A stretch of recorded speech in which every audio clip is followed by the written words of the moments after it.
Minimum 2 years సపరేట్గా ఉంటే డివర్స్కి వెళ్ళొచ్చు, అప్లై చేసుకోవచ్చు అని చెప్పారు. సో అలాగే ఈ మధ్య కాలంలో ఎక్కడో విన్నది అడుగుతున్నాను నేను. ఒక 7 ఇయర్స్ వైఫ్ అండ్ హస్బెండ్ అసలు మినిమం ఫోన్ కాంటాక్ట్ కూడా లేకుండా కంప్లీట్ సపరేటెడ్గా ఉంటే వాళ్ళకి డైవర్స్ వచ్చినట్లే అనేది ఒకటి విన్నాను. ఇందులో ఎంతవరకు వాస్తవం ఉంది? నిజంగానే 7 ఇయర్స్ సపరేట్గా ఉంటే వాళ్ళు డైవర్స్ తీసుకున్నట్లేనా?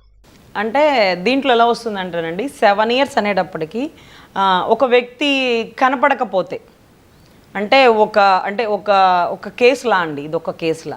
ఈ కేసులలో ఏమవుతుందంటే ఒక భర్త ఒక షిప్లో ప్రయాణం చేస్తూ ఉంటాడు ఒక జర్నీలో.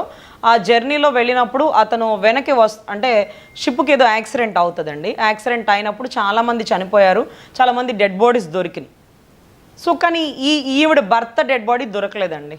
అంటే 1 ఇయర్ చూశారు, 2 ఇయర్స్ చూశారు, 3 ఇయర్స్ చూశారు. అంటే బాడీ అనేది అప్పుడే తెలిసిపోతుంది. ఒకవేళ పక్క దేశానికి ఏమన్నా అంటే కొంచెం దగ్గరలో ఏమన్నా ఈదుకుంటా వెళ్ళిపోయాడేమో, మళ్ళీ వస్తాడేమోనని ఆవిడ ఒక 2 ఇయర్స్ ఎదురు చూశారండి.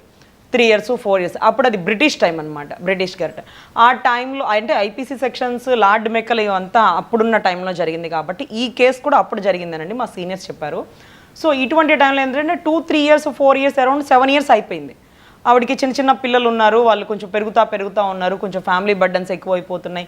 ఇటువంటి టైంలో అందరూ సలహాలు ఇస్తున్నారు, ఆవిడ ఇంకొక పెళ్లి చేసుకోవచ్చు కదా అనేసి. మరి ఎలా చేసుకుంటావు, నా భర్త చనిపోయింది లేనిది కూడా తెలియదు కదా అంటే, ఇంకెన్ని సంవత్సరాలు చూస్తావు, 7 ఏళ్ళు చూసినావు కదా, 7 ఏళ్ళు చూస్తే ఇంకా భర్త రానింది రాకపోతే అక్కడే తేలిపోతుంది అనేటప్పటికి కొన్ని అంటే మనకి అక్కడ ఉన్న లార్డ్స్ అని అంటారు, మనం ఇప్పుడు లార్డ్షిప్ అని ఎలా అంటామో అప్పుడు ఉన్నటువంటి జ్యుడిషియల్ మెజిస్ట్రేట్కి సంబంధించిన అధికారులు ధృవీకరించారనమాట. 7 ఏళ్ళు ఒక భర్త జాడ కనపడకపోయినా, అదేవిధంగా ఒక భార్య జాడ కనపడకపోయినా అటువంటి టైంలో వీళ్ళు ఇంకొక పెళ్లి చేసేసుకోవచ్చు. They don't need for the divorce. అంటే ఆ డైవర్స్ అవసరమే ఉండనక్కర్లేదు. అంటే వాళ్ళిద్దరూ వేరే కాపురాలు జీవించినప్పుడు అది అప్లై అవుతుందో లేదో తెలియదు కానండి, అతను చనిపోయినా, అతని గురించి ఇన్ఫర్మేషన్ తెలియకపోయినా, అతను ఈవిడ జీవితంలో ప్రవేశించకపోయినా, అంటే మీరు చెప్తున్నట్టుగా అతను ఫోన్ కాంటాక్ట్ లేదు, అతను ఈవిడతో కలిసి మింగిల్ అవ్వలేదు, తర్వాత ఆ కుటుంబ అవసరాలు బాధ్యతలు చూడలేదు, 7 ఏళ్ళు దూరంగా ఉన్నారు. సో అప్పుడు ఈ గ్రౌండ్స్ బేస్ చేసుకొని వాళ్ళకి విడాకులు వచ్చే అవకాశాలు కాదు, అసలు విడాకుల నెసెసిటీనే లేదు. So there is no need divorcee. అప్పుడు ఏమైందంటేనండి, అతను ఒక 7 ఇయర్స్ వరకు రాలేదు. అప్పుడు బ్రిటిష్ వాళ్ళ కాలంలో పక్క దేశానికి సంబంధించిన ఒక వ్యక్తి ఇక్కడ వ్యాపారానికి వస్తే ఆ వ్యక్తికి ఈవిడ నుంచి పెళ్లి చేశారట. పెళ్లి చేసిన ఒక 1 ఇయర్ తర్వాత ఆ వ్యక్తికి ఈవిడికి కలిపి ఒక బాబు పుట్టాడు. బాబు పుట్టిన తర్వాత అంటే అరౌండ్ 8 ఇయర్స్ తర్వాత అతను పక్క దేశానికి వెళ్ళిపోయాడంటే అండి, అప్పుడు ఏదో వర్షంలో పడవ మునిగి ఇలా యాక్సిడెంట్ అవ్వడం వల్ల అతను ఈదుకుంటా మళ్ళీ తర్వాత ఒక ట్రావెలింగ్ చేసుకుంటానో ఒక ఒడ్డుకి వెళ్ళిపోయాడంట. అక్కడ జీవనం సాగిస్తున్నాడు. తర్వాత 8 ఇయర్స్ తర్వాత అతను మళ్ళీ తన ఒరిజినల్ ప్లేస్కి వచ్చాడు, తన భార్యను వెతుక్కుంటూ వచ్చాడు. అప్పుడు అతను కేసు ఫైల్ చేశాడు, నువ్వు ఎలా పెళ్లి చేసుకుంటావు ఇంకొక భర్తని, ఇంకొక వ్యక్తిని, నేనున్నాను కదా అంటే, మీరు లేరు, మీరు 7 ఏళ్ళు రాలేదు, అందరు చూసే చేశారు అంటే, లేదు నువ్వు దొంగవి, నువ్వు క్రిమినల్ యాక్టివిటీతో ఇలా చేసినావు, అది ఇదని ఈవిడ మీద కేసులు వేశారు.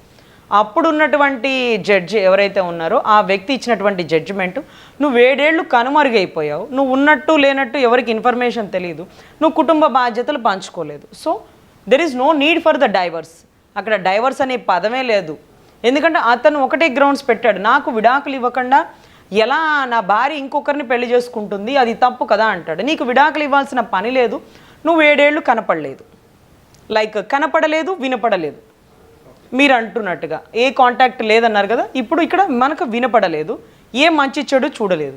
సో ఇటువంటి టైంలో పెళ్లి చేసేసుకోవచ్చా అంటే కొన్ని సర్కమ్స్టాన్సెస్లో చేసేసుకుంటారండి. అప్పుడేమవుతుందంటే అది మనం చెప్తుండగా there is no need for the divorce. అతను కేసు ఫైల్ చేయడానికి కానీ క్లెయిమ్ చేయడానికి కానీ బహుశా అవకాశం లేకపోయి ఉండొచ్చు. మనం ఒకసారి మళ్ళీ కూడా దీని గురించి చర్చిద్దాం. మా సీనియర్స్ని కూడా ఒక్కసారి అడుగుతానండి దీని ఇన్ఫర్మేషన్. ఎందుకంటే మనకున్న అప్పుడు జడ్జిమెంట్ ఏంటంటే 7 ఏళ్ల వరకు అతను కనపడకపోతే, అతను చనిపోయాడా లేదన్న ఇన్ఫర్మేషన్ తెలియకపోతే, అతను వెలుగులోకి రాకపోతే there is no need for the divorce.